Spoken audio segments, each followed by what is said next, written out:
Hello बच्चों, let us start with the given question.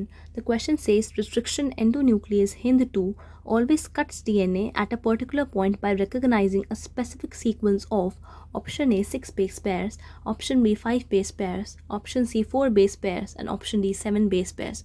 तो इस क्वेश्चन को सॉल्व करने के लिए सबसे पहले हमको ये पता होना चाहिए कि HIND2 क्या होता है. So let us write the key concept involved in this question, and that is having the knowledge of HIND2.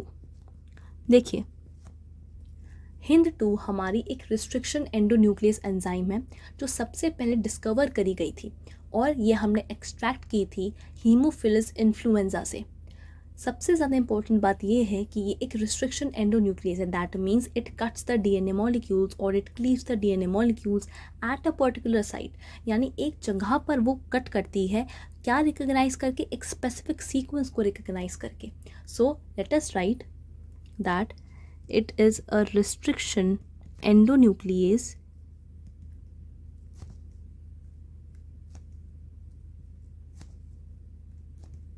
enzyme and ये सबसे पहले डिस्कवर करी गई थी. It was first discovered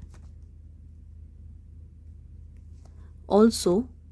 ये कहाँ से ली गई थी, कहाँ से एक्सट्रैक्ट करी गई थी? फ्रॉम हीमोफिलस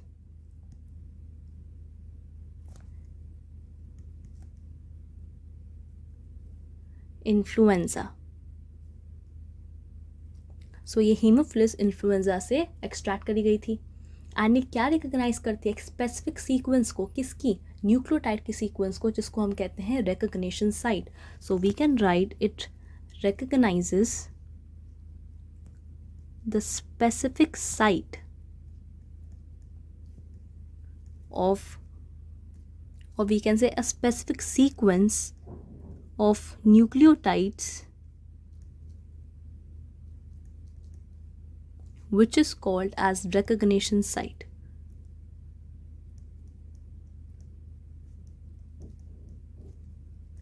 तो हमें पता है जो हम नेमिंग करते हैं हमारे रिस्ट्रिक्शन एंडोन्यूक्लियसिस की, वो कैसे होती है. फर्स्ट वर्ड हमारा, फर्स्ट लेटर आता है हमारा यहाँ से, which is the genus.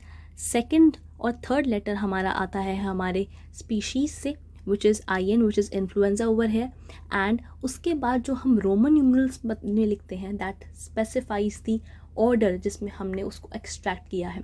So HIND2 हमारा नाम हीमोफिलस इन्फ्लुएंजा से आया, जिसमें H is from here, IN is from here. So HIND2 हमें समझ में आ गया.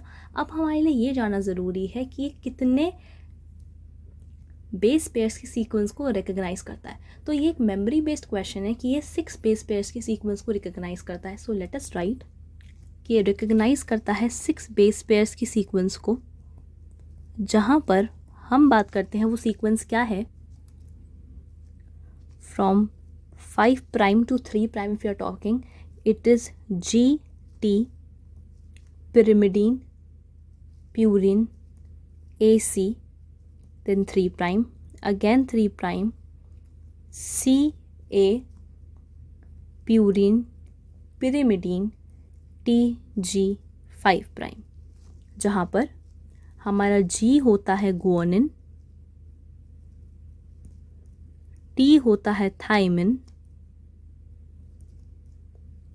PY is my pyrimidine,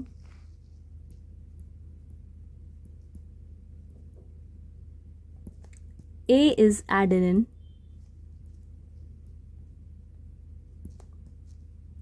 C is cytosine and PU is purine. सो ये 6 बेस पेयर्स की वो सीक्वेंस है जिसको HIND2 हमारा आइडेंटिफाई करता है एंड देन वो कट करता है डीएनए के मॉलिक्यूल्स को एक पर्टिकुलर पॉइंट पे. So this is the required sequence, जहाँ पे G is guanine, T is thymine, PY is pyrimidine, यानी जो पिरिमिडीन्स हमारे होते हैं, A is adenine, C is cytosine and PU is purine.